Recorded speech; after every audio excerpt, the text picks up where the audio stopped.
Please listen carefully.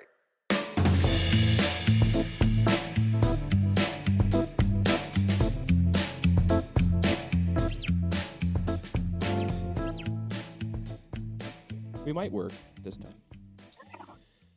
Anyways, we're back again. We should put this whole, everything that we've recorded with all the debacles and shit on there just so people understand the struggle. The struggle is real. Yeah, we don't even have video recording right now. Like, everything's just gone to shit. Oh, yeah, it's horrible. It's falling apart. It is. But that's all right. We're this still is here. Like the fourth time we've tried recording this It is, episode. and we're just going to blast through this part, get right to why we're here, and that's because we have a guest today. Well, I want to introduce our guest because... Well, that's what I'm saying. We need to give him a proper introduction. Our guest today, his name is John. And John used to be a fire medic. Mm-hmm. He now works for a nonprofit. John reached out to me because I had put a post up for someone to come on the show that was worked in the mental health field or an addiction specialist, something along those lines, because I don't feel like anyone talks about addiction anymore, the drug problems that go on, and I feel like it's an important topic that still needs to be talked about. And so John had reached out to me, and he said that he wanted to come on the show. I feel bad for him, but he decided that he wanted to come on this shit show of our show, and here we are today. But I'm very sad because he was supposed to be here in person. That didn't work out because nothing ever works out for us. And then we were going to do a Zoom call, supposed to have video, supposed to have everything. That didn't work out either. Cleaned the house for him. He's not here. Did my hair today. He's not here. Wore pants today. He's not here. All the things that could have gone wrong today, it's just not working out for us. So we're going to have audio. We are going to have audio. We're going to have audio. I know that's going to work. Without further ado, we'll let John explain himself better than we could possibly ever explain himself. So Here we go. Awesome. Well, thank you. Hold on, I gotta dish this. I keep hearing myself talk. Makes me crazy. So my name's John Robinson. I'm from Medina, and most importantly, husband and father of two to Jacob and Piper. And I was a career firefighter paramedic for just about 13 years, and a flight paramedic for 5 of those, and I flew in Central Ohio. And did all that stuff. It's still really weird to say was, because it's still pretty fresh. Yeah. And I never, ever thought that I would be in this position that I'm in. I was a little boy that wore the fire helmet and wanted to do that for the rest of my life. So now, though, so I should really just start and just say, most importantly, of all of those things, I'm a person in long-term recovery, which for me means that I have not used drugs or alcohol for the last 10 and a half years. And I say that is most important because any of those other things, the husband, the father, the house, the careers, those things go away if I use drugs or alcohol. I know that as a very, very true fact about myself. But what I do now is I'm the executive director of a nonprofit called CATHY'S. We are recovery housing for people with substance use disorder and alcoholism. So we're that next step after inpatient treatment that people can have an affordable place to live that has a lot of structure and support for them. That's awesome. Yes, that is very cool. What are some of the things that you would help somebody with or kind of provide to those people once they come to you? Yeah, so a lot of our individuals come in with very little or nothing. So they'll go to detox and inpatient, and they'll come to us, and we have a whole staff and a team of people that are all certified as peer supporters, which means that we use our own personal lived experience of recovery to help other people. So right off the bat, we get them some groceries. We partnered with a local food bank called Feeding Medina County that gets them some food right away. Try and use some funds to get them a phone if they need it. We'll pull some resources together for clothes, immediately, right? What are the next 3 to 5 days look like for you, and how can we get you there? Following that, everybody that lives here has to work, and pay some rent. Our rent is very, very affordable. It includes all utilities and Wi-Fi and all that stuff, everything but food. we provide on an ongoing basis for rent, and rent's like $100 a week. So we're trying to keep things really affordable here. So with that, we just have a program and a structure. They have to attend recovery meetings and get plugged into the local recovery community. We'll get them into clinical services if they need it. There's a lot of that available to them as well if they want to, and just support them. And we take things one day at a time. Yeah, is really what it is. So you focus, and your goal is to kind of have a smooth transition out of recovery. Yeah. Then that's kind of a big main focus. Yeah, and what we see too is a lot of people need some additional support and structure, right? Like, you shouldn't really go back to mom and dad's basement, right? Right. Ever, really, in my opinion. Yeah, no, yeah. Once you get out of the basement, just don't go back, right? Right. Parents are great, but like, we do not live in their basements. We should not function out of there to have a productive life. So the first thing is housing, and affordable housing is a huge part of that. But then structure and support. Really, my main mission is what does life look like when people leave here, right? Because you stay sober and sober living, like, good for you, right? We do drug tests, and there's all sorts of stuff. Like, we're available almost 24/7 if they need it. It's pretty damn close. My question is, what's after, right? How do we go from protected recovery to a sustainable recovery? And so we have a program designed that they can develop that and develop a recovery plan that they can focus and work on while they're here, and while we support them through that. That's awesome. Yeah, that's really very cool. cool. I can only imagine how hard that would be, feeling so alone. What is next? And I think it's important when you find something like your organization to kind of have that help and that assistance to kind of just get you to where you need to be, and have that help and the support. I think the support is one of probably the biggest aspects of that. Yeah, and how do they find you? I guess my question is, like, I would assume that a lot of people want that recovery, but I would think recovery is very, very hard. But like, how do they get to you? Is it through a referral from the hospital or detox? Is it a referral from family?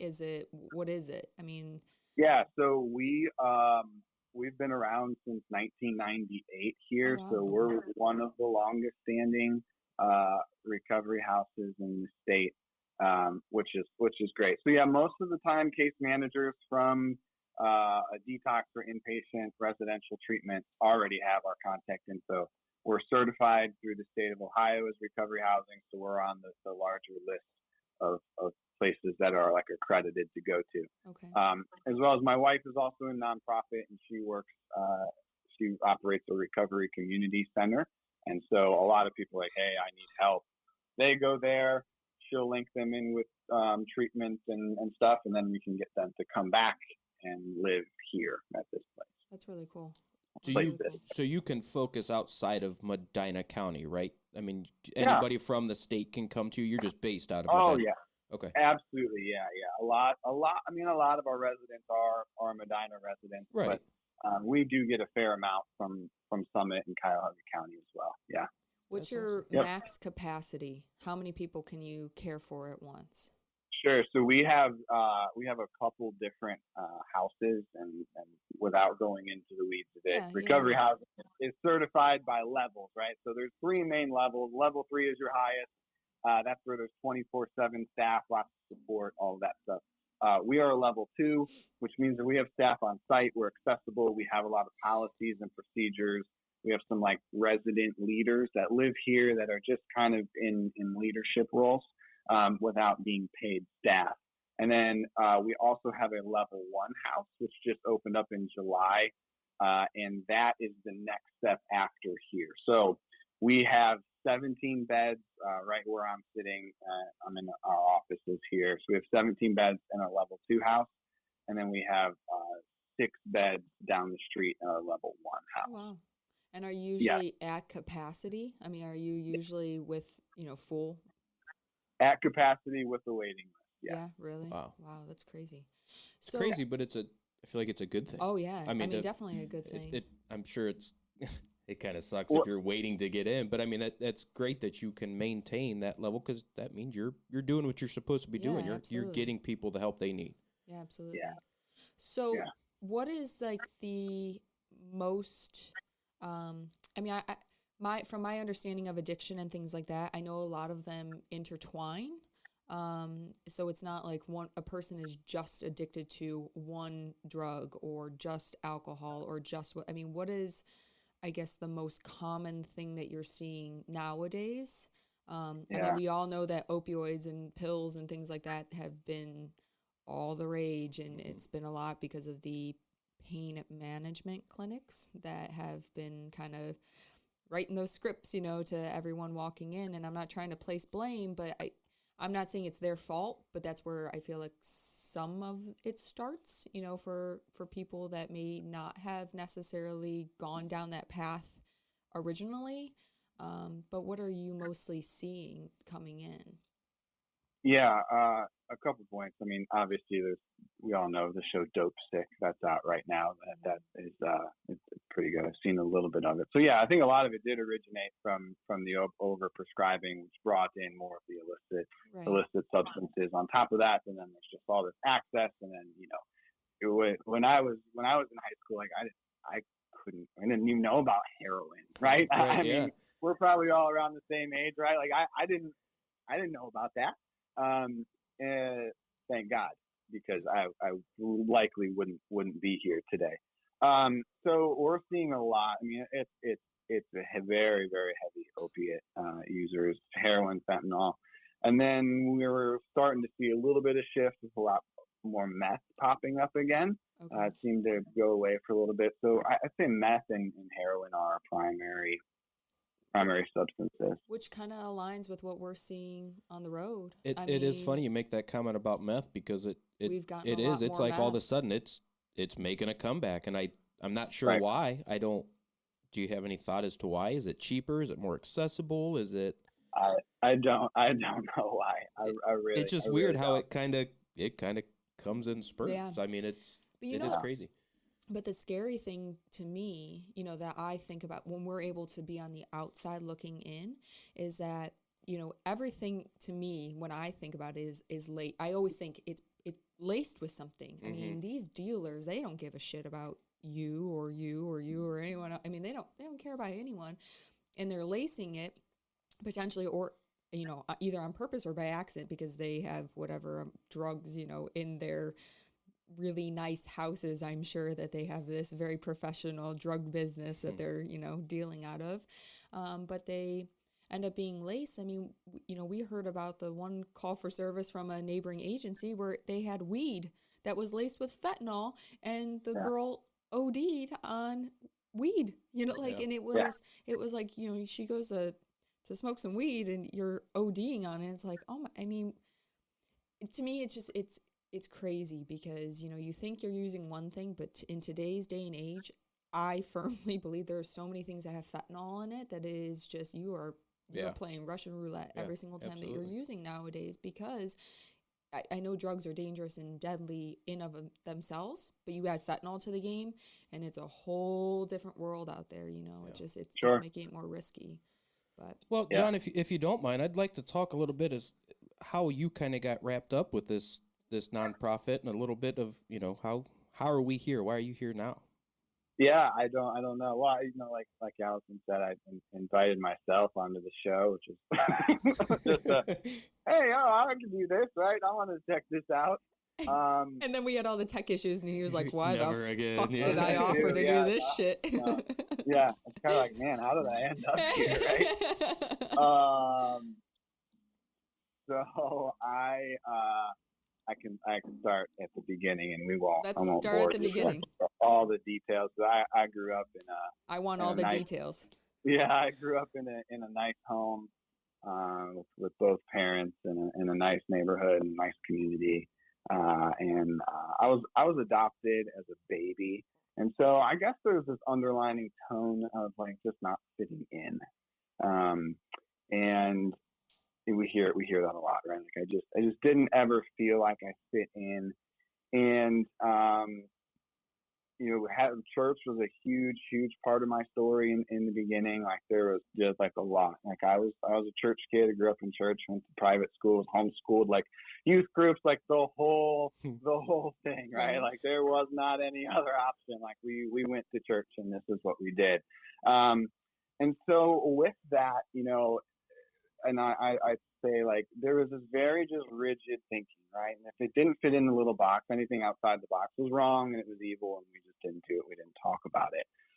There were also just a no talk in my family. So like things would happen and like just, I don't know, next moment it'd just be over and like we would just all go back to our daily activity. I had a friend drown when I was 12. And that's what really, I remember like that was like the first like traumatic moment in my life. Now I wasn't there or anything, but it was still like just horrible. Like you're 12 years old. That's when trauma. you're Yeah, absolutely. Yeah, drowned. And I remember just starting to think then like, man, like what is this? 'Cause I was relatively a sheltered kid. Fast forward, high school, all that, went to public school, really just got exposed, and there was this culture shock. And I was a very just troubled kid growing up. I was suicidal, was very depressed. The self-harm is a part of my story, a lot of that. And so much so, like I wear it on my sleeve, so like I couldn't hide it, right? So I found myself in counseling at a pretty young age, which ended up ultimately providing me the opportunity to like save my own life out of this, right? So no stranger to counseling, would sit and talk with them a lot, just about just this. I don't know. I was depressed. I didn't fit in. I didn't know who I was. I didn't know where I came from. I had all of those things. And then, you're 14, 15 years old, and you just naturally progress through that anyway. Who am I? What am I doing here? All of this. And it was just like, then I started smoking weed, like instantly, right? Just because all the other kids that I knew that asked those questions and felt that way, like, so we did. Just started smoking weed. And then I got introduced to some pills. And so the pills cured my weed problem. And then, I was a pretty good kid, never got in trouble, like, ever. So, like, that kind of scared me a little bit. Like, man, I can't be stealing pills from grandma for too long, right? Like, this is not going to turn out well for me. But yeah, I pills and opiates are another part of my story, but really what really changed for me is when I started drinking. And my drinking like wasn't glorious. I am an alcoholic through and through. It's alcohol touches me and I go to the ground. There's no party, there's no fun. It's me and I am just annihilated. And that was my mission every time I drank. Also during this time though, by younger adulthood, getting through high school, trying to just figure out what I'm going to do. Like I've always wanted to be a fireman, right? So sure, no problem, right? Stopped doing pills, went to paramedic school, went to fire academy, did well and did all that stuff. And then like entered into the culture, right? Mm-hmm. Which I hope we get to talk about a little bit. Yes. That I am free to be outspoken about now, right? So entered into the culture of just first responders and the fire service, and it was definitely encouraged my drinking and the way I was living. Now I was underage, like I am. I'm gonna be 32 soon, so I got sober at 21. I lasted 8 weeks of being the legal drinking age before I found myself in the rooms of 12-step groups in the basements of churches. So it just didn't go well for me. It got worse and worse. I tried to stop. Again, never a DUI, nothing like that. Never got arrested. I've had a badge in my wallet most of my life. I mean, I really have, and was just able to just get away with it. But I knew, like inside, like I was sick, and I knew I couldn't stop. I knew it was getting worse, and I knew that I was going to find myself into some significant trouble. or die. It was getting to the point that I was going to die. We would, and I talk about this all I want now. Like we would start IVs. Like we partied with other fellow people in the business, and like I'd wake up in the morning with the IVs in my arm, and like I tell people that right now, like when I get to talk about my story, and like people look at like this shock and horror, like, oh wow, Right. like that's like a normal thing. Right. Yeah. Like, that's just Right. a normal, completely normal thing. But I was in counseling like this whole time, right? This whole time. One counselor, this older Southern woman, and she was actually sober herself, and she kept just giving me like just these little tests, like, well, John, if it's not out of control, why do you feel the need to control it? And would just keep holding up like just this little mirror of me in my life, and just keep showing me the facts, and just slowly. I mean, I worked with this. I started seeing this woman when I was 16, I think, after going through a couple counselors before, and still in her office at 21. Like that's a long Mm-hmm. time. And you know, she was able to love me before I could love myself, and before I could face that myself. And so just tried to stop, couldn't stop.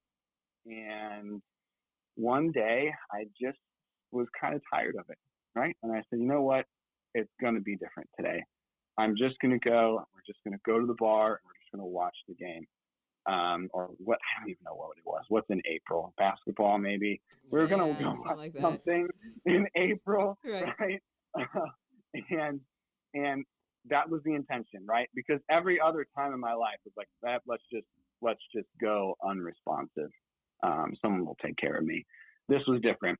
And I thought it was going to be different this time. Right. I'm just going to go have a few, whatever that meant. Like I can show all these people who are saying, wow, John is a problem. And I think we know how the story turns up. You know, it did not go well for me. And the next day I ran into my counselor. I forgot where we were. And I said, okay, like I'm ready. Like I can't do this. And that was April 23rd of 2011, and I have not had a drink since then. That's amazing. So what happened was, though, is like I still had to work, right? And I'm a young 21-year-old Right. fireman that has this secret, Yeah. right? And I have always been just like, I don't know, in the fire service and in the firehouse. I love it. I really, really do. But I knew that I could not participate in any activity outside of it. And that was really sad for me. Yeah. Because I think there's this image of how we think things should be in our lives, and what we think it should be. So I didn't really tell anybody. I think like one or two guys knew at the department I was at, and we became really close. And I'm fortunate that I did that. But I worked a lot of jobs since then that nobody knew.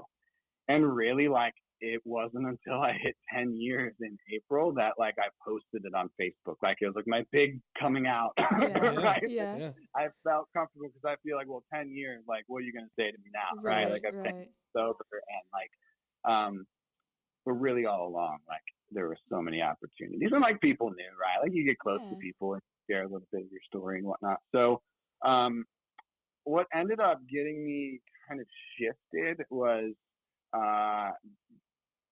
never went full time fire. Flight paramedic was my route that I ended up with, because I thought like, wow, like, you know, if I'm gonna do it, like I'm gonna do it, right? Like Yeah. I'm full go, like 100% in whatever I can do. Yeah. I'm not gonna be a paramedic. I'm gonna be a flight paramedic. I'm gonna fly an helicopter. That's awesome, right? So that's just my mentality. That's Right. my thinking. That's, you know, we call it thinking alcoholically, right? Yes, Like I'm just gonna do it. I Yeah. don't care. Yeah. But I did, and I did, and I was successful, and I worked for some great programs and learned a lot and experienced a lot of stuff. It was January 2019 that we had a fatal crash. My helicopter company had a fatal wreck in Ohio, and I had 3 friends die in that crash. My And gosh. it was in that moment that I really started to look at this of like, what am I doing here? It really started to get scary, experiencing a line of duty death of that magnitude. And I Yeah. was on duty when it happened, and it was really, really just gut wrenching, right? And it got pretty dark. It really did. And I saw just the system that was set in place for us Mm-hmm. just was largely inadequate. Now, I had, what was it, 8 years at the time of 12-step programming and a great structure and support group and all of these things. So like, I felt like I had the advantage of getting through that, right? Because I picked up the phone and I started making the phone calls to the people that I know that are in my support group and my network of wellness today. Recovery for me is a lifestyle, right? Sobriety is a component of that. And sobriety is that foundation where recovery can begin. Mm-hmm. But this is a lifestyle for me. That's where things started to change, just in the job. And I really took a step back and looked at this and like, man, like, I don't know if I'm actually like willing to like die and do this. And like, we hear about it, right? We read about it. We have the trainings. We do all of the things. We know, right? And we see on the news, and they do the parades, and you have the flags. And so you're holding one of those flags. It changes you. Mm-hmm. Yeah. That a few months later, I was asked if I would volunteer to be a part of this organization here. We were going to get some policies and procedures, and I was like, well, I know something about SOPs, right? Yeah. I can help. Right, I'm in recovery. This sounds cool, and really saw a lot of potential here, and became the director. And we grew this place pretty big, and continuing to grow and continue to provide opportunity for people. We actually, my flight company closed largely due to the politics after the crash, and then I had a corporate job with them, and I got laid off at the beginning of this year and went full time here at CATHY'S house just this year. And then I was just dancing in between, like going to the fire station on the weekends and then being here Monday through Saturday, and just I couldn't do it anymore just for my own self. I remember also reading a article a long time ago that said like why 15 years is enough, and it was from a fireman, and just said like, I'm going out at 15 years and it's just enough for me. And like, that is like so against again our programming of Mm-hmm. you do your 30 years, Mm-hmm. you get into the drop, Mm-hmm. you do this, you get this promotion, right? And like, it's enticing because like it's an awesome job, and like I love it. I really did. I really loved it, and I absolutely love the people I worked with. And the previous department I worked for is one of the best ones ever. I absolutely love those guys and ladies there, and I miss them dearly. But it just came to a point for me where I realized like I had enough. And I went back to flying after the crash. It wasn't that. I overcame that fear, right? Even when we closed down, and I was still doing just like, standard EMS and fire, like there's still a fair share of trauma in there. And like, I remember there was this really bad call we had. We won't go into specifics. It's not worth it. But somebody told me, a career veteran looked at me and said, "Man, that was the worst thing I've ever seen in my life." And I looked back at him and I had to think. I was like, yeah, I don't know. Like, going through the Rolodex in your head, like, nah, right? And then I started to see again too, like, man, like maybe it's time. Like, how much more of this really, John, do you want to do? And in and out of counseling a little bit through there. I mean, some stuff we see it's horrible. Mm-hmm. Right. I remember some things happen that you're like, I can't wrap my head around. And it's like, well, we're not designed to. We're not intended to. Like, those are Yes. trauma. We call it trauma for a reason. Like, Right. Yeah. we're not supposed to see and experience these things, but here we are doing it for 30 years. Mm-hmm.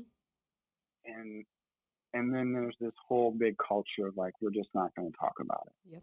And I can't do that. I can't live like that anymore. Again, loved the job, really did. What do you But think that it is about the culture? I mean, obviously, even on the police side of things, it's the same thing. I mean, it's the exact same thing as fire. We see trauma, Mhm. pretty much the same calls. We're calling, you guys to come for those super traumatic things or vice versa. What do you think it is about the culture, in your opinion, that why we don't talk about it? And I'll say this. Coming from my experiences and the things that I've had in the past that our poor audience has had to hear in prior episodes that I've discussed for things that I've gone through a lot of therapy myself. Now, you are very fortunate that you found a therapist that you've had for that long. Kudos to her and to you, because Yeah. I never found one. I mean, the one I have now, she's wonderful, and apparently sometimes she listens to our shows, so I have to speak highly of her. But she's awesome, but I never found a counselor that I actually had a long-term relationship with, because they all sucked. They were never good. I did not like any of them. I just can never relate to them. But anyway, so I like to talk about things, and if I see something that I feel is traumatic or I think was a hard day or whatever, obviously Marcus and I work together, so he gets an earful every day coming home or, whatever it is. So I talk about things, but no one else that we work with talks about it ever. And it's just silent. Yeah. So I'm the only one over there blabbing my mouth. So what do you think it is? Yeah, I researched a little bit in preparing because I wanted to be prepared for this. And like every article, everything I read, I just wanted to get just solid numbers and statistics, because my wife told me I couldn't say anything stupid today. So I just needed to make sure she don't say anything stupid. I just needed to make sure. So everything I read just about statistics of substance use and first responders and mental health and all of that stuff, all cited culture, right? That there is this culture that stress is just part of the job, and that we feel that we can't talk about it because then we're not badass anymore. Right. And it's just part of the job. And I've heard this too, like, well, it's part of the job, like, you can't deal with it, like, get out. I was a kid, man. Like, what? What? Yeah. What do you mean this is part of the job? Like, yes, it is, but like, we're still people. Yeah.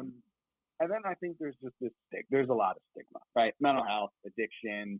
We see it in such this skewed way, right? Like, oh, here we go. Here's another overdose, right? I've said that myself, and like, I'm on the inside looking out, the outside looking in, like all these different perspectives, and like, it's tough, but I get it, because we see everything at like the end stage, right? Like, oh, here's Johnny, the alcoholic, on his 9th DUI, and here's this dude in the basement of mom again, he's overdosed, and so we see that at this end stage. So it's like, well, if that's me, like, that's not me, right? Right. That's not me. That's not me. And there's some truth there, not yet, right? Because that's this end stage of this large spectrum of addiction and mental health issues. So yeah, I think there's this culture that it's been here for a long time, right? And I think the only thing that's going to change is if we change it, and if we start to talk about it, and if we start to say, hey, it's okay. Right. And me too, and I'm here too. And I struggled a lot, struggled a lot in silence, in-house, right, in the service, and was just really fortunate to have the support and structure outside of it.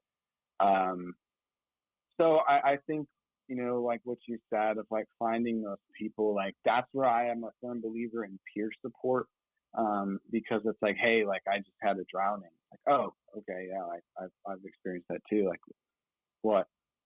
We can talk then, right?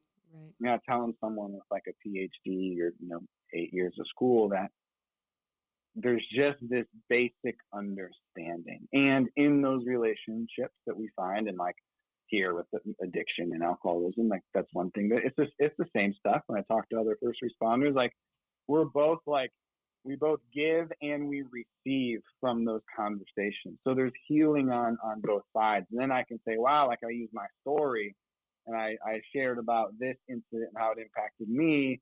And like that helps me heal through that. And I think like there's just going to have to be a few of us that are just going to say, hey, like, we're going to talk about it. Yeah.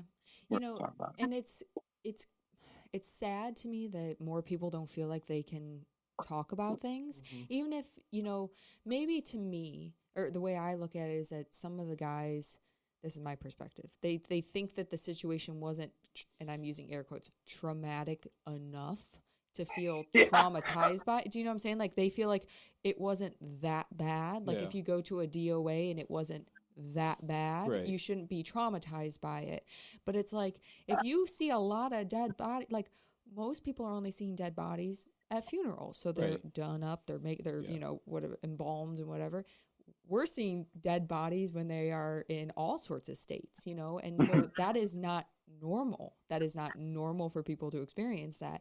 But we just take it as, oh, it's another DOA. I got paperwork to do. You guys have your, as medics, like you have your portion of things that you would have to do. But as police, we have our portion we have to do. We have to do a lot of paperwork. And that's everything we do. We do a lot of paperwork, and you got to check the scene and do all the stuff. But it's like, I think that's part of it is it's never traumatic enough, and they don't want to sound like complaining, like they're complaining about something that isn't bad enough. I also think some of it is you get used to stuffing things, whether it's extremely severe or it's minor, but even those minor things over time add up. You stuff it down because you have to move on. You have to be available for the next call. You have to do your paperwork. You have to, come back to work the next day. Right. But over time, I think no matter how minor or how big, it's still going to affect you eventually. I mean, I don't. There's no running away from it, right? I mean, no matter how small or how big, it's going to be there, in my opinion. I mean, I don't. Well, and I think it makes it ripe for addiction and for someone to start abusing alcohol or drugs or both or whatever, because if you're not going to talk about it, or you don't have a significant other that you can talk about it, or you don't have people that you work with, like that you can connect with, well, what else are you going to use? I mean, to me, that would be the easiest route to start using something else. Like for me, when I think about it, like I had an eating disorder, a raging eating disorder for all those years. And when I think about some of the traumatic things that, we saw, even if they weren't quote unquote that traumatic, I did use my eating disorder for even at the beginning of my career to release and use as like my drug for my way to like kind of escape that trauma, I guess. And that's how I used it. I mean, I used it for a lot of different things, but it was never, eating disorder is about the food, like we always say, but like that was my drug. That's how I released it instead of talking to someone, imagine that. You just talk to someone and it makes things a little bit better. But, it's just, it's sad, it's scary, but it is, you're right, it's the culture, and it's just, there's so much of it. But then again, we've talked in other episodes, and I'd like your opinion on it, John. I feel like mental health today, there's a lot of people talking about it, but I also feel like in certain aspects, there's parts of mental health that get kind of like whitewashed because people almost... how do I want to put this nicely? Like they overemphasize certain things about mental health, but there are a lot of people that have real mental health issues out there, have like real hard shit that they're going through, or diagnosed mental health issues or whatever, but now everyone's playing victim to everything. And so everyone has anxiety. Mm-hmm. Well, everyone has anxiety. If you don't have anxiety, it's called your freaking gut. You need to trust your gut once in a while, like everyone has a low level anxiety, but is that anxiety debilitating you? Is that anxiety preventing you from functioning in life? There are people that it prevents from functioning in life, but then there's just some people who just have normal levels of anxiety, but they're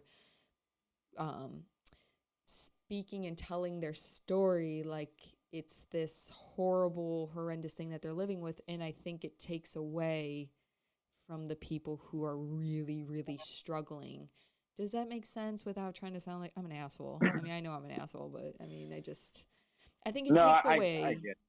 There are those, I mean, everywhere, right? It's just, there's people with different stories and different platforms wherever we Yeah. go.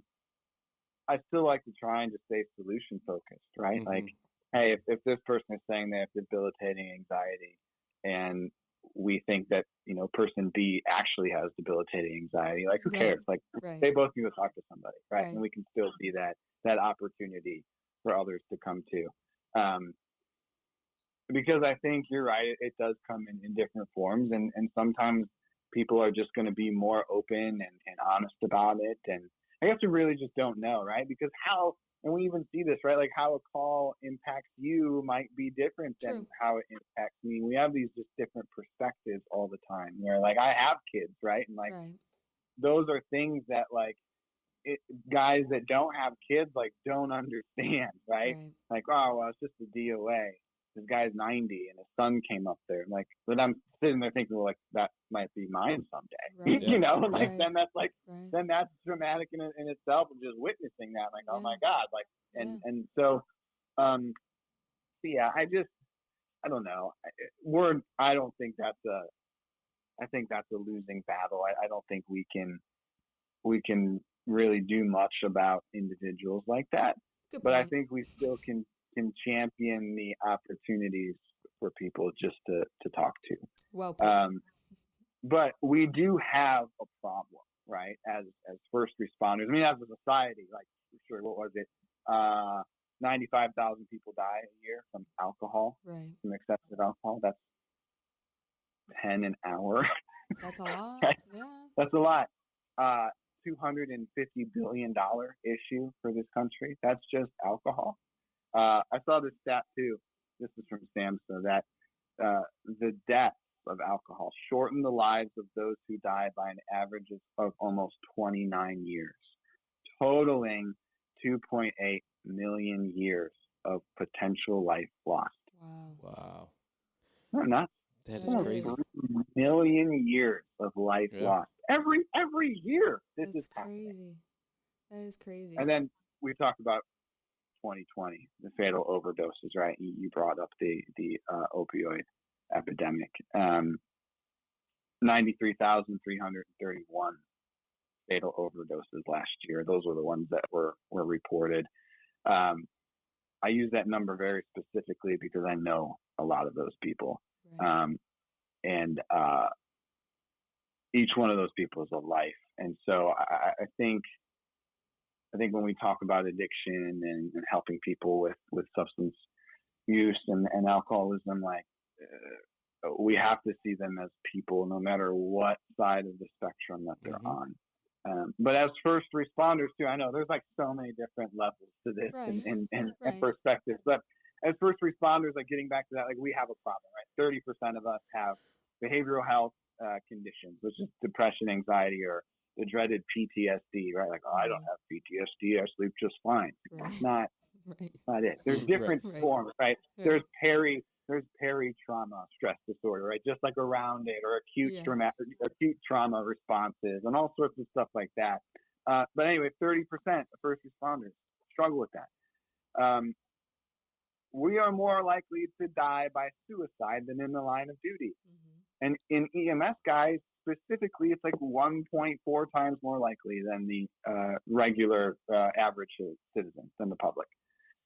Alcohol stats, you want to hear those, right? Let's hear. Firemen, male firefighters, 50% reported heavy or binge drinking in the last 30 days. 10% admitted to driving intoxicated in the last 30 days of this study on average. Female firefighters, 90% consumed alcohol in the last 30 days. 60% drank more than recommended. 40% were binge drinkers compared to the average public female of 15%. Wow. And you guys don't escape this either, right? Suicidal ideation in police officers, 25% in female officers, and pretty close at 23% in male. 35% of police suffer from PTSD, and then just under 20% reported negative consequences from their alcohol consumption. Yeah, So we have a problem, we do. right? We do. we have a problem. We're not. I'm not here to argue with science or statistics or anything like that. That's there. It's been there for a long time. There's lots of people, thousands of people are dying in this country every year, and then the ones that are helping those people are also struggling so bad that we are also dying too.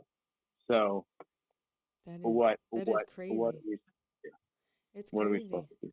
I don't know. And you brought up the good point, like when you were talking about how for your health you couldn't go do any of the outside activities when you were at the firehouse. You couldn't go do any of those like extracurricular drinking activities because let's be honest, that's usually what they end up being. Yeah. Because of your recovery and for your betterment, you couldn't participate. So, I mean, it blows my mind that when you really sit back and think about it, pretty much every function, even when it's police related, I mean, how many times have we hung out with other cops and what are we doing? We're having a drink. Yeah. I mean, I'm not saying that we're getting blackout drunk, but Right. I'm not trying to take away and say like it's not still a problem just because we're not getting blackout drunk, Yeah, but we're drinking. Like we're having a drink, or come over and have a beer with us. Come over and have a glass of wine. Come over and do this. Let's have a bonfire. Let's have a drink. Come on after work. Let's have a drink. Everything is a drink, and everything is a joke about having a drink. And going back to the trauma aspect of it, it's more jokes. Like we don't talk about it, but we'll joke about that guy that blew his head off, or his brain matter everywhere, or some lady that shot herself in whatever, and her guts are all over the place, and and it's funny, ha ha ha. That's not really funny. Like we can all laugh about it. No, and I don't think anybody does it to funny. be genuinely funny. No, It's that no. It's a cynical way of that's the way to handle it. Yeah. Like that's how they're processing it, and they're releasing it with this cynical humor that really. Well, you don't look like the weak guy if you joke about it, right? I mean, you still, I think, keep that tough guy facade if you laugh about it versus going, man, that kind of fucked me up a little bit. You know what I mean? Like that was horrible to see and experience. Right. But instead, we just have a drink, we joke about it, but it's sad that, why isn't there, when I think about it, why isn't there more of a culture of like, why aren't we doing things that don't involve drinking? Like, why is everything police and fire related? Like, why is everything that we do outside of the job drinking? And, and I mean, I haven't had a problem with alcohol, growing up. I mean, I don't have any issues with it. Marcus doesn't have any issues with it. I mean, if we don't want to have a drink, we don't have a drink over the weekend. Like we don't have to, have a drink. It's not an issue for us. But I mean, I'm sure we're a couple drinks away from it being an issue, if something super traumatic happened. And so if you're creating this pattern of that's what the culture is, and then we go back to work tomorrow. We both work at 12 tomorrow. Go back to work tomorrow, we see something super traumatic. Who's to say that wouldn't be the trigger, the tipping point that would lead us into, I mean, that's a really scary, when you hear those numbers, those statistics, how scary it is that so many, that's what this culture is. I mean, but no one talks about it. No. You don't want to hear about it, but we joke about it. It's so funny. We're all drunks and we love this and we love that and whatever, but it's not funny. Right, and it's oh man, I just need to have a drink, right? Yeah. Like I'll be fine. I just go home and have a drink, and it'll be okay then. Yep. Absolutely. And then, like Marcus, what you said, then we just repress it, right? And then we just stuff it down a little bit more, and then we just wait for the next one, and then the next one, and then I found myself just waiting for this. Well, yeah, that was pretty bad, but it always gets worse, right? Yeah. And what's next? I don't know. What's the worst thing you've ever seen? I don't know. It can always be worse, right? Yeah. Like just one of those, like, I don't know. And I think, I mean, I spent most of my career not drinking over it. And so I see that too. And I've seen that for a long time. Like, why? Like, oh, we're going to go to the bar after work today. Why? Yeah. Right? And like, don't get me wrong. I have participated in a little bit of it, but it does get so out of hand sometimes. It's like, I'm just not interested anymore. Yeah. I'm not sitting there sweating thinking, oh my God, I'd love to go, hang out. But it's like, Right. I'm just not interested in that. Like, that is just, I'm so far removed from it today, and just not interested in being around that or participating in that or watching it. Like, it's not funny to see a bunch of people drunk to me anymore, and like all of those things. And you're right. There is that tipping point, and I think I got out before I reached it, just with the trauma and stuff, because I started to see it. Like, I just didn't care.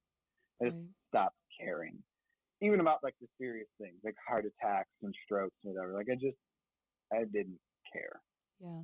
And that's when I was like, all right, like, I need to remove myself before I start impacting other people. Right? Before I stop being an opportunity for people to either improve themselves or to learn or to whatever, like, I got to get out of here. And when I did that, like, so many people are like, oh, wow, like, you're free, right? Like, so many people said, oh, I feel trapped, or man, I'd quit too, but I've got this pension, I've got these benefits, I'm in the union, I've got this, I've got that, I have all this deferred comp and whatever. And like, I hear so much of that. Like it's got to be okay to leave, number one, and like to leave with like dignity without laughing at the person. Like, oh, you only lasted 5 years, right? Like, you guys know, oh yeah, that dude only lasted a year. Yep. And we all laugh, right? Mm-hmm. We all laugh. Oh man, you couldn't handle it. Because we're so cool, right? We can. Yep. We can. 50% of us are binge drinking. 30% are suicidal or dying in the droves by suicide. And we're doing really good. We're doing real good. We can handle it. Yeah. That person 1 year in that couldn't stomach it. Yeah. That's really sad. That feeds into this macho type of thing. Yeah. For what? At the end of the day. For what? For what? Yeah. For a decent pension. Look, and I shouldn't knock it, because I love my job. I love love what I do. And we're not, no. Right. And we're not knocking it. But yeah, when you look at it as a whole, it's like, it is just a job. You know what I mean? Yeah. It's more than your, again, not to knock anyone, but it's more than like your 9 to 5 office job. It's sure. And I don't say more, again, to take away from anybody, but there's more risk. There's just a there little is, bit and it can be a little more rewarding, and yeah. it's a completely different world. Yeah. But again, when you're done, you're done. What do you really have? That's what you got to look at. You know, Well, do you have your mental health? Do you have your physical health? And how many people don't? And then you look at how many people retire and then they die. And then die. Because they have nothing to live and for. I experienced a little bit, like, when it was coming time for me to like really think about, like, okay, like I was fortunate, I was already working here and dabbling and doing some of this stuff, but like it got to the point where I was like, I'm out. Like, I want to be done. Like, I need to be done. I don't want to see anymore. I've got enough, right? Right.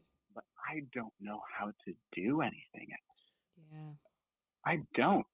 Did you feel weird? Did you lose an identifier when you got out of that job? Like, do you feel like I don't want to say a piece of you was missing, but I've heard this from guys that retire, you know, for 30 years, 35 years, 40 years, however long they've been in, they've always had this title, right? It was Bill the police officer, Joe the fireman, you know, so-and-so the paramedic. And I've heard them say sometimes when they retire or leave early, you know, not even do a whole career, right. What am I? How do I identify? What do I do? Did you feel some of that when you got out? Yeah, I did. I really did. And, you know, I think January 29th, 2019, when we had our line of duty death, is where it really started. Mm-hmm. And I started like process, like peeling away my identity from like, this is just what I do. This is my job. This is not who I am. And luckily I had a couple of years to really work on that. It took a really horrific thing and a lot of pain and trauma to like realize that. But yeah, and like I even said, like I when I introduced myself, like I used to be, I was. I'm like, oh man, because there's a younger version of myself screaming, like, what do you mean you used to be, dude? Right, You only right. lasted 13 years, right? Yeah. There's Yeah. that, because I came into this business and we were, I don't want to call it brainwashed, but we were sold this isn't a job, this is a calling, right? Mm-hmm. And we watched all of our shows, right? You guys Mm-hmm. got your shows, we got our shows, and we watched them all, right? Yep. We're gonna be the best police officers. I'm gonna be rescue me, and I work for FDNY and kicking in doors. I'm gonna do right, Yep. do all that stuff, and that's what it is. That's the job. I'm a fireman, Mm-hmm. and then you do it, and you're like, I go to a lot of nursing homes. Yes. Right? Yes. And then you have like these little brief moments of like potential heroism, right? Yeah. And you're right. And then you do have your pension and your benefits and all of that stuff. And you're like, well, yeah, I could go to the big city, but I'm cool here. Like I make great money and I only work a few days here and there and I got all the time and blah, blah, blah. But you're right. No, so it was sad. Mm-hmm. It was a sad day. I mean, I never intended to leave. I never did when I first started. I don't think we ever really do. I think some people say, like, I'm gonna retire, right? That just seems like, I don't know. So yeah, there was a little bit of an identity thing, but it's really shifted for me just because I started to look at it like, hey, this is just a job. Yeah. And I processed that so much that I'm like, it's just a job and I can leave and I can be okay. And I can find something else to do and it's going to be okay. Mm-hmm. I've gotten job offers since I've left. Hey, John, you should come fly. You should come fly for us down here. We would love to have you. Do some quality assurance and all your nerd stuff that you did, right? Like, we'd love for you to come fly. We'd love for you to come work over here. Why don't you go back and work at this hospital? And I'm at the point where I'd rather work at Home Depot. I would.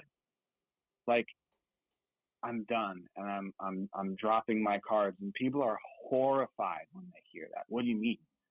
Like, you're dropping your paramedic card? Like, yeah, because I'm done. Mm-hmm. Because if I still carry it around, there's this little tiny little boy inside me that's hoping maybe I'll go back one day. Yeah. Well, for what? But I think that's when you know, right? And Yeah. and you ultimately have to be the one to make that decision. And I think that you can sit here today and say, no, it's I'm no longer going to do it. It's not for me. It's not what I want. 100% you're making the right decision by moving on. And there's nothing wrong with that, because then you look at, if somebody's forcing you back into it and it's not what you want to do and where you want to be, if you're not into it, you're going to be miserable. You're going to hurt yourself or somebody else, and it's not even worth it. So I think good for you that you were able to make absolutely. that decision for yourself. And I think that if anyone, we'll be honest, everyone talks shit.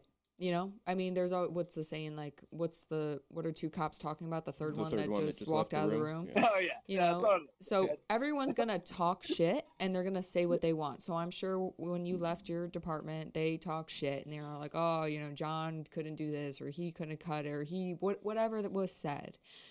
But you know what? At the same time, I wonder if some of them went home or sat in there and was like, I wonder if I could do something else. Like, if there's something else that I would be happier doing, because this isn't making me happy right now. And some of them did. I bet they did too. They told me. And it's like, for me, I mean, as you know, because I always have these crazy ideas. When I got into police work, I was like, I'm going to run and gun and I'm going to be a badass. I'm not a badass at all. But I had aspirations, maybe go into like the federal government, maybe do like the FBI, do something like that, whatever. I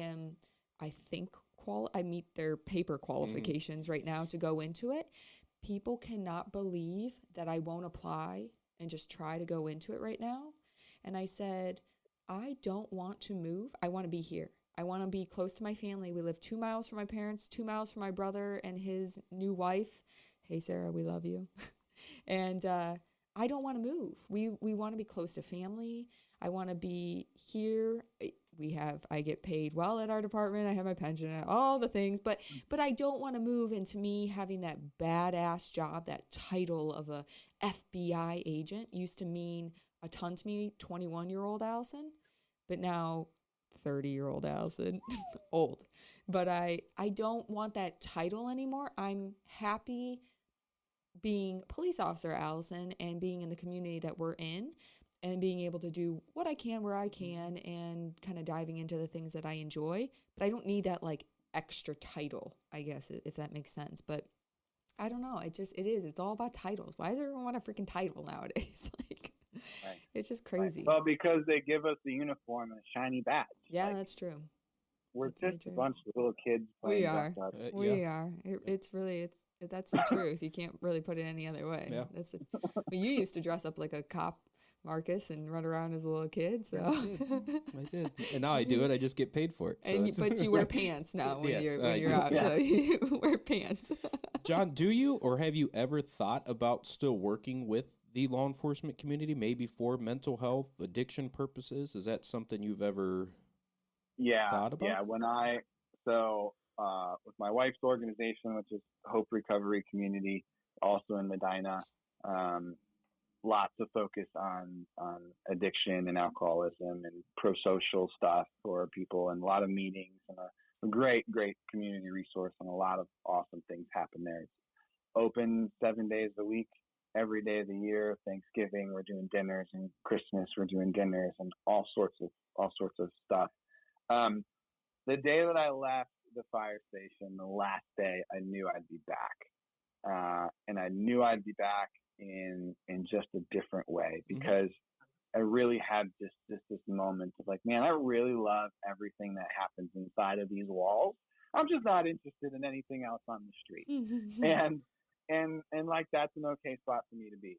So I want to use my experience, which is I've had some really good experiences, and especially with, unfortunately, good experiences to help other people, right? It always comes at a cost, all of this stuff. But I knew I'd be back.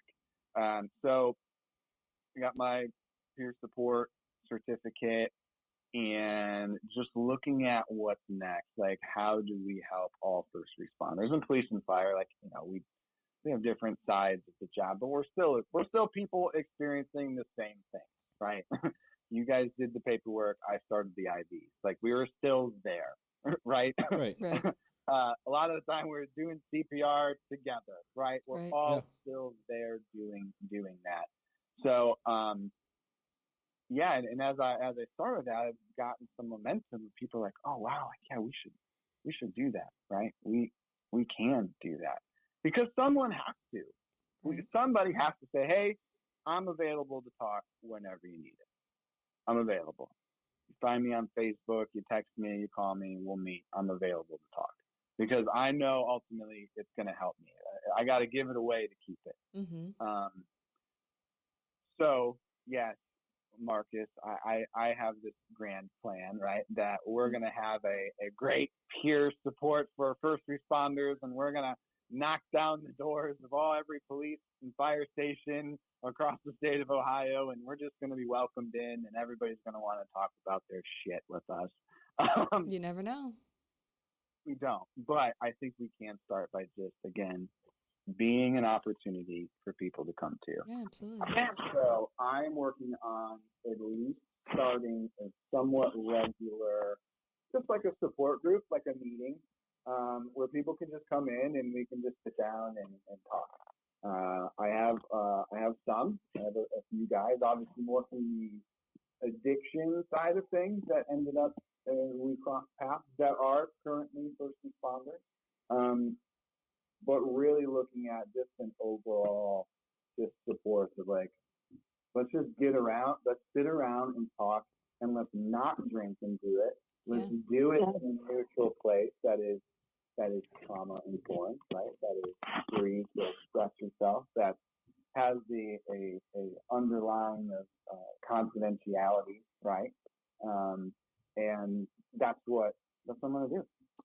We're going to start there. I love that. Well, that's awesome.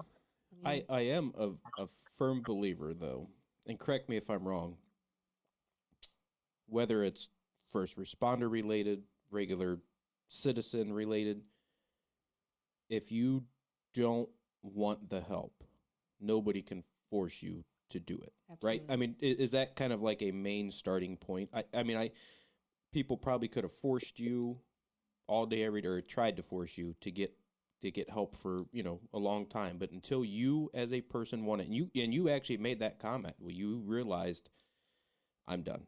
This is it. Yeah. I'm done. I'm ready. I feel like you really have to have that before you're going to get what it's intended to do. Absolutely. I think so. And we see the courts, right, with mandate treatment, mandate detox, mandate this, mandate that, and we see people time and time again. What do? They get arrested, they go for the judge. The judge says, hey, you got to go to detox and complete this, and they do that, and then they leave, and then we see them again. Yes. Mm-hmm. Right? And they're in the cycle. And we have drug courts, and I really believe in what all the drug courts are doing. I think it's an amazing thing.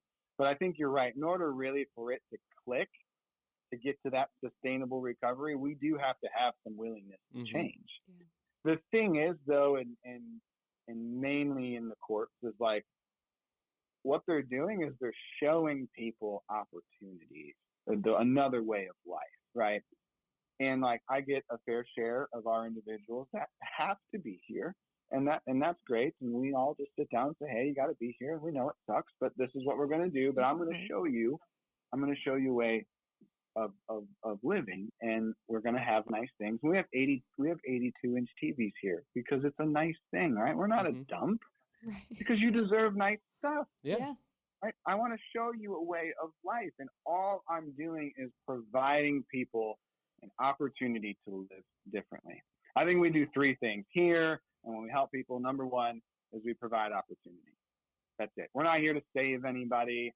We're not saving lives. We're providing people an opportunity. The second thing is we're holding them accountable to that opportunity.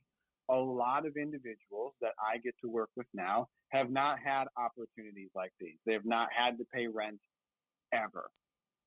They have not had to manage a cell phone or going to work on time, any of the things. So we have accountability, right? There's rules, there's structure. The third thing is momentum. Those are my three secrets in the recipe. You need to have momentum to keep it all going. You have to keep pushing. You have to keep creating those opportunities after opportunity. Once they get their full-time job, it's like, all right, buddy, what's next? Right? What's next? Yeah. We're not just going to check the box and say, oh, we did it. I'm going to just go sit on the couch. It's no, how do we keep it going? Yeah. So really, though, that starts as just being an opportunity for others. But what happens when people are forced into that is they get exposed, right? And it might not be the first time or the fourth time or sometimes the sixth or the seventh, but maybe it is that eighth time, right? Maybe it is, man, I have been forced into going to treatment 8 times. Maybe I do need to do this for myself. So I believe, like, in the long run, it's like forced exposure to it. Like, hey, this exists. Like, there's some nice people out there that like are willing to help you, and like you can be sober, even under these circumstances and whatnot. But yeah, it does have that exposure to it. My thing is, though, is like for you all that are out there still in the field, it's like you are just an opportunity for somebody else to get help. Yeah. Right? Whether it's somebody standing next to you or in front of you, whether they're in handcuffs or they're helping you cuff the person, right? We are all opportunities for other people. And can we look at each other like people, and can we look at the citizens, right? Can we see them as people too? Yeah. It all starts with that perspective. Yeah. I think a lot of people need to remember that. You know, they are very critical of addicts, and they see the homeless person on the street and they think, oh, what a piece of shit or whatever they say about that person. It's Just like, go get a job. yeah. Yeah. Right? And it's like, I can only speak for myself, but I always look at people, you're a human being, whether I'm arresting you, just dealing with you, identifying you, whatever you're always a human being. I don't care if you're an addict. I don't care if you're, drinking. I don't care if you're just a normal person. Or even I don't if care. we've fought, there's been times where, Yeah. you use force on somebody. When it's done, It's over with. it's done. You're Conduct a human your being. business. We move on, And move on. And there's no reason I don't care what part of life you're in or what you're going through. You're still a human being, and I think a lot of people need to take that step back and remember, just because you personally are in a good place doesn't mean that everyone's in a good place or that they're less than you just because they're not in the same place that you're in. And everyone's kind of in this different part of life. I mean, that's the kind of the beauty of life, is that not everyone is exactly the same. And I'm not saying that it's a good thing for people to be addicts and, to have issues, but we are all individuals. So to me, it's the beautiful thing about life, is that we all have the ability to make choices, to have different paths that we go down, but we're all human beings at the end of the day. And we do still all have to respect one another, no matter what we are going through and what, issues we might be facing. But the people who are on the good side of things and are experiencing, the joys of life and maybe went through some struggles and are on the upper side of things, i.e. John, that, we're here now to be able to help people. And like, let's impart those things that we went through and impart those on other people and help them, build themselves up. And hopefully they can take the things that now they've experienced and hopefully they go through recovery, whatever it is that they need, and then they can pass it on to the next person.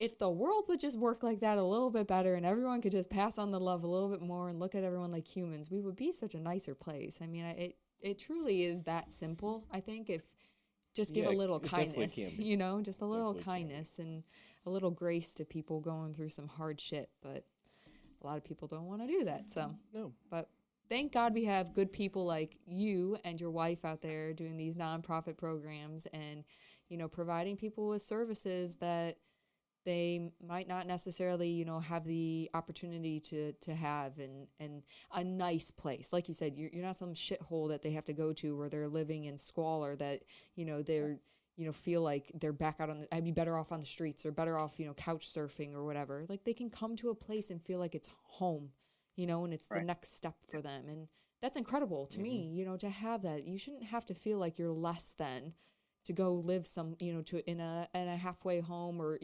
any type of place like that. You don't have to feel like less than because you're not, you're still a human, like you're still a human. You're just going through some shit. So it's not fair to me for people to have to experience, that kind of crap, I guess. Yeah. So, well, John, is there anything else that you would like to share? Because you have been fascinating and your story is incredible. So we could just keep going, right? No, I think we could keep going for hours, but I feel bad because we've taken up so much of your time. I feel terrible. No, it's I think to know your local resources.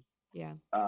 As first responders, as any responder, first or second responders, whoever we are, wherever we're in the line of things, is to know like, hey, like I know a number that you can call, like that you can like get into detox and treatment. I mean, my wife's organization places like 300 to 400 people a year into detox and residential treatment. That's amazing. That's a lot, right?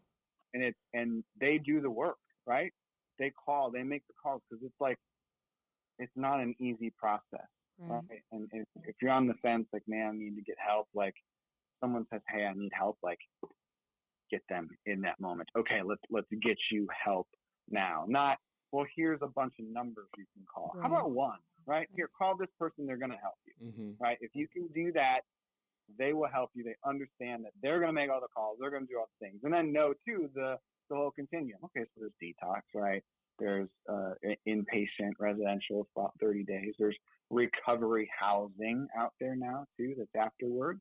That is certified, that you can stay for years if you wanted to, that they're nice, that they're held accountable, most of them, right? And like, that's just so important to know that there is help.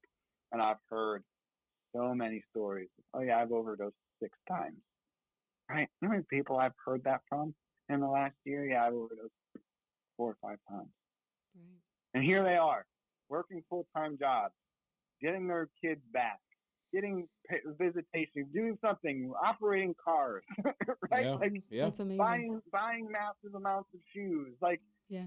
it's so cool. I'm sure It's that's so such a rewarding feeling for you, to be able to see that growth, from where people come from, and then to, see them when they're kind of getting to that, not the finish line, but that point where they're able to start living their life, their true life, who they're meant to be. You know, if we can have a few more minutes of your time, Oh, sure. what what do you think, not the, I guess, a solution, because my biggest thing, and I know alcoholism is a huge problem. I mean, you gave us all the numbers, and it's a huge thing. We're very aware of that. And now, I really can sit back and think, like, there is a lot of alcohol issues when it comes to first responders. But when it comes to heroin, I guess we've now touched on meth too, that it's starting to make a comeback, as terrible as that is.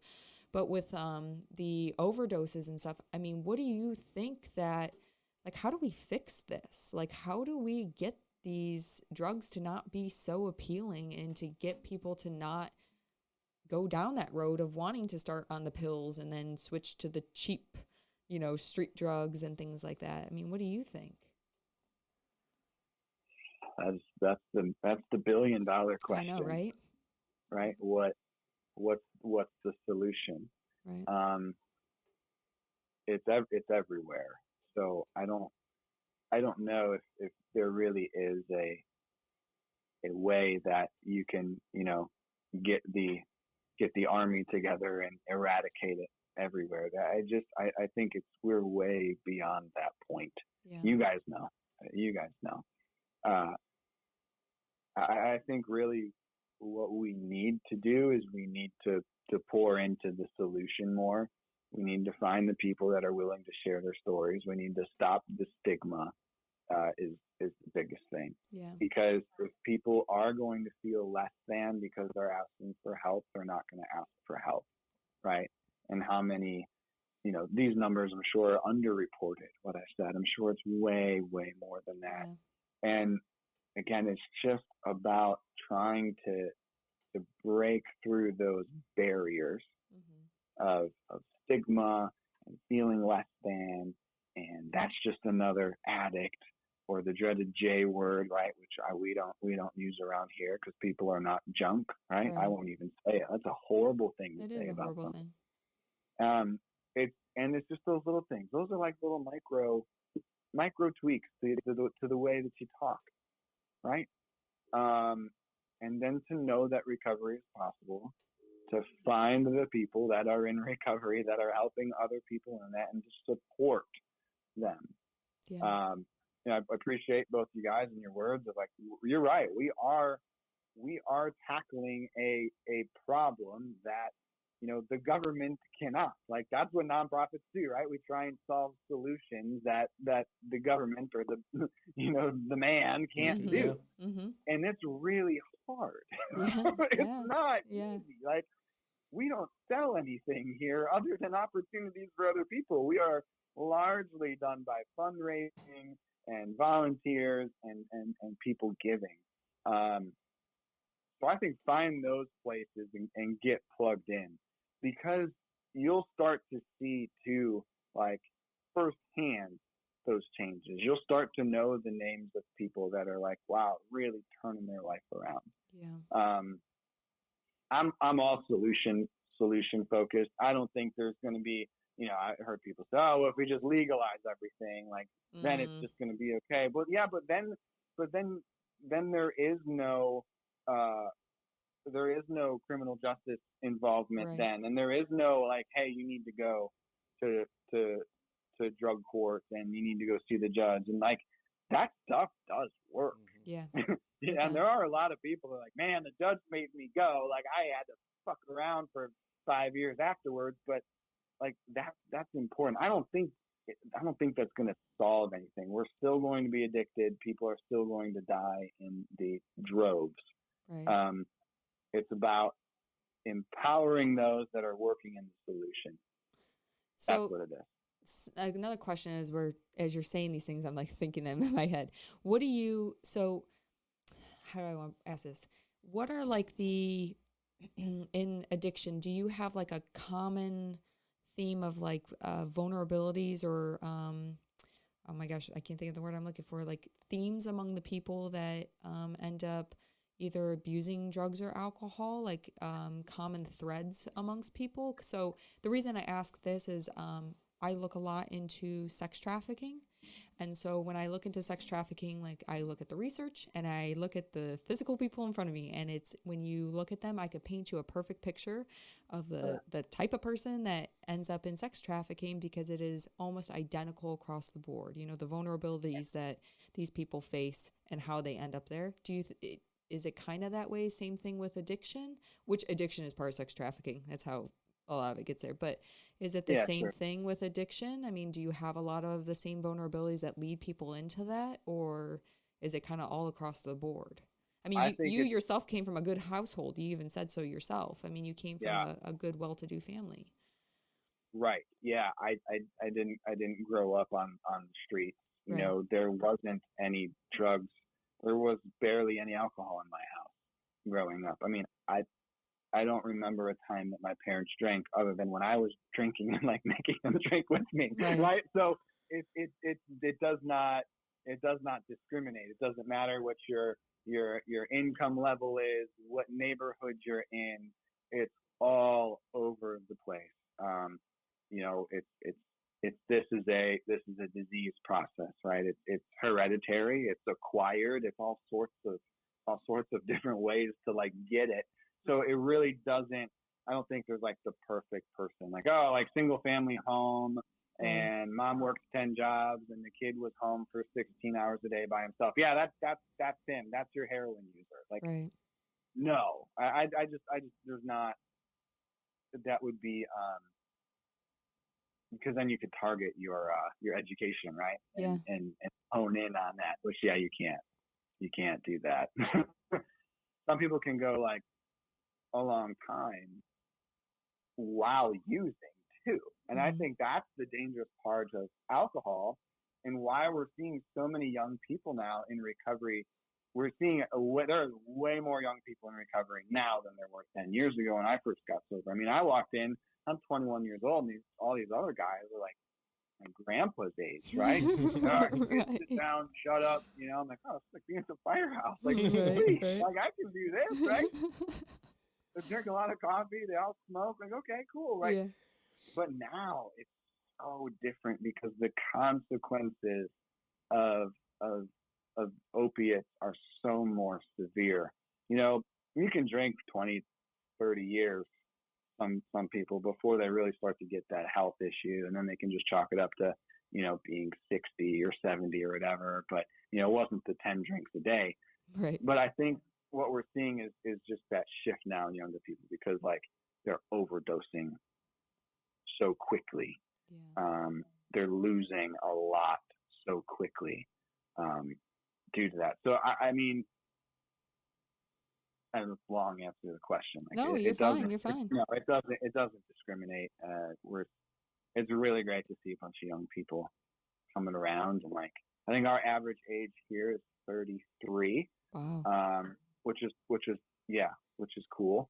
It'd be nicer always if it was younger, right? Because then we're getting into it earlier. We don't do any specific targeting for any age groups or anything like that.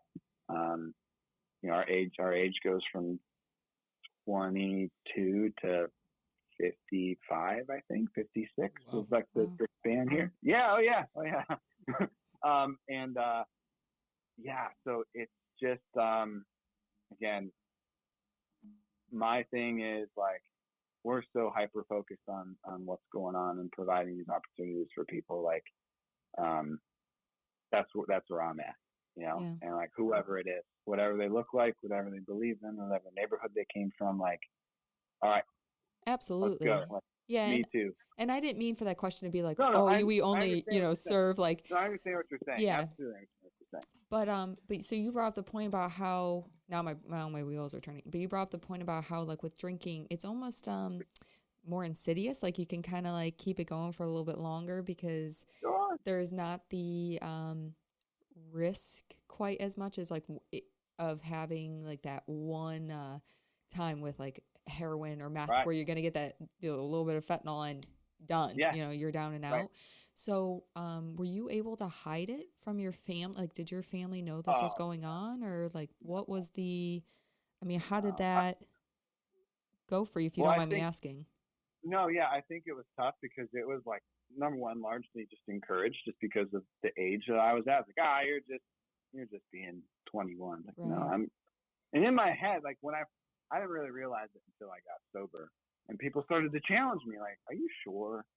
Are you sure you can't drink?" I'm like, please don't ask me that question. Like, Right. I was asked that by a family member at like 3 months in. I'm like, please don't ask me that question right now. Like, I don't know. Right? Like, yeah, I was sure 3 months ago, but now that you're asking me, I don't know. Am I really Right. like this? Right. So yeah, it was just I was able to hide it. Yeah. Doing, and it was encouraged. It's like, oh, it's just. You know, I really commend you for getting sober at 21 though, because now that like that you keep repeating this about like people questioning you at your age, like, are you sure like you can't have a drink or whatever? I mean, it really is encouraged. Like, I mean, I went out for my 21st birthday and I don't even remember the end of it. Yeah. Like, I mean, I went out, a couple friends took me out and it was like sugary drink after sugary drink. And I'm pretty sure I ended up barfing at the end of it. Like, it wasn't even fun. But Right. it's like that was a rite of passage. Like, that's just the way, you know, Exactly. like that's just how it is. So but why? I don't know why. Like, that's not Why? fun. It's the same reason. Why do we have to go to the bar after work? Right. Why do we have why do we have all of these outdoor events? You know, I'm not going to say it, clam bakes, but that people are. Why is it like that? I don't know. You know, is it because we're so like? I mean, we're all like pretty relaxed. I feel like we're really relaxed. Like, you know, you guys know this too. In the fire service and police, like you don't get to talk to coworkers like this in the real world, right? No, like, yeah. there's not another like. No. What you can say to your supervisor in there is not like out here. Like, right. People would be horrified the way we talk to each other. So you think like it's so much fun and we're laughing, we're just all the time, we're laughing so hard we're crying, and like it doesn't matter, we're making fun of everybody equally and all that stuff. Right. And so you think like, oh well, you know, it's not like that we're wound up so tight that we need to have like this, you know, these blowout drinking episodes. But maybe we are wound tighter than we want to admit. It's possible. And I think that's where it is. I think there's the stress level that we don't even want to recognize that's there. Yeah, I think that's a good observation. I really don't know. I mean, like now I'm really like thinking about my own, you know, like when we have drinks, not like we really don't drink heavily. And I do think back to like when I first started in law enforcement, I drank a lot more heavily. Like I felt like it was part of the culture. This is what you go do. You go have drinks after work and whatever. And you and I even drank more heavily when we first started dating. And now we're like, okay, we'll have like a glass or two of wine. And then we'll be like, can we go to bed at 10 o'clock? Like, I'll have a glass like while I'm cooking dinner where I'll be like, okay, this is like, I don't want over it. I'm over this. Like, I don't want anymore. And like, to me, you know, like I said, I don't have to have a drink. And so I don't feel like it's an issue for me. I do feel as an overall culture, though, I do agree with that. But even if we are around other cops, I mean, we get suckered right into it. We went to a wedding that was a lot of cops, and what ended up happening, there was a lot of drinking involved there. You know, it's amazing. Like, you've really like made my brain start really like thinking back to like all these events. Like, it really is. It's a culture of drinking, you know, for first responders. And I wish it would change, because here the three of us are. I mean, I know you're not in it, you know, you're not currently a fire medic, but you still were in that, you know, job. So, I mean, it's not that long ago that you were in it. But here the three of us are not having a drink. I'm sitting here drinking a cappuccino like a very sophisticated person, but sitting here not having a drink, having a great conversation. We've been talking for an hour and a half, technically longer than that because we had all the technical issues, prior to that. But we've had a great conversation with zero alcohol. And I think people sometimes think they can't have a conversation without alcohol, being involved in it. And I mean, really, you can. You just have to let your walls down a little bit and just that's it exactly. Be and who you are. You find you have more meaningful conversations too. Well, yeah, right? Your brain's not mush, Well, yeah, and I don't know. I think people are just generally afraid to have that. Really afraid to, look inside and understand what I'm feeling in this, and then I think we just don't ask, because if we ask those questions, maybe they'll ask us, and we don't we don't want to go there. That's true. That's really true. We just have to be okay with going there. Like, we're people, right? Circling back, we are just people, and it is okay to be a person. It's okay to do that and to have those feelings and to talk through stuff. Yeah. Okay. Amazing. We have to do it, or we will continue to drink. We will continue to commit suicide. We will continue all of these things if we don't. It's horrible. I agree. Well, do you have anything else that you would like to I don't think so. This is awesome. Yeah, I mean, really I'm so happy that you reached out to me. I'm so Yeah. happy that you decided to join the shit show of our show. This has been great. So I'll definitely have you send me everything, so I can tag your organization into the show notes so that people can maybe keep it in their back pocket. So if they know someone and they are local to the area, they can maybe refer over. Same thing with your wife's organization. If you would like to add that as well, I'll definitely add that. So, but if you can one more time repeat where you're at, your organization, maybe her organization, just so people listening can be refreshed. And then if you have any sort of contact, if you would like to put any like that out there for them to reach out to you, that's fine as well. Yeah, so my organization is called CATHY'S House. We're right in Medina. CATHY'sHouse.org is where you can find all of our stuff. We're also on Facebook, CATHY'S House Medina. Just launched our fundraiser for the year there too, so go check that out. And then my wife's organization is Hope Recovery Community. They also have a website, hoperecoverycommunity.org. Hope Recovery Community on Facebook. They got a green logo. Lots of cool stuff happening over there. And like I said, that's likely where we will launch our first responder support, whatever it is. And I will definitely be in touch with you so you can get the details of that, and we can push that out, and we can just get a couple people together just like this and have conversations like that. We don't need to dive into the deep trauma. We can just get around and have meaningful conversations with each other and be that opportunity to share. That's amazing. Well, thank you thank you so much, man. for giving us all this time and then some to get through all the tech issues. We would love to have you on in the future if you will give us more of your time, because you've been awesome. So we'll Other close than it that, out stay with in that. touch, man. Yeah, this has love been to stay in great. touch with you, Thank you for all you do, and thank you for all the things that you're doing for everyone out there. So and keep spreading the good word. So we appreciate it. Thank you, All All right, John. Take care. See ya. Talk to you later. All right, bye. Well, we survived. Oh, that was rough. Not obviously the episode. No, not him. The beginning was horrible. It was a shit show. Mike's didn't work. He was supposed to be here in person. That didn't work. And then we get started with the original interview, and then we find out it's not recording. And so the audio quality wasn't the greatest because we did have to do it as a phone call. Yeah. But the important thing is he was here. The important thing is we got to have the conversation with him. He was a very good guest to have. He was an awesome guest to have. It's so insightful, so much good information. I even, he politely put me in my place with my thoughts on mental health and like this whitewashing. I have this theory that and I want to correct myself. So anyone who's made it this far, I'm not trying to take away from people who claim that they have mental health issues. I just don't, I just truly want to see people who have diagnosed, like they're really going through the shit. I really want to see them get the help they need. Yeah, instead of, and I guess it's not, I'm not talking about people who just have low level mental health. I'm talking about the people who want to claim they have mental health for the sake of sympathy. I guess that's the best way to put it. Yeah. Not that they have low level mental health. They're saying they have mental health because they want sympathy. Right. That's how I should have said it. But he politely put me in my place because we should just put the resources out there for everyone. And I agree with that. I mean, I agree we should give everyone the opportunity to get the help they need. I just don't want people crying, woe is me, when it's not needed for them for sake of show. Like if it's a celebrity or something and they just want to pretend like they have an issue for sake of a platform, just like something. a lot of the gender stuff, like people want to claim whatever because, for show. Right. But he's such a nice guy. I'm so glad that he reached out to me. So glad that, he put up with our antics and not being able to get anything to work. And again, we'll make sure we attach all those links. Everything will all be that information on there. Everything will be in there.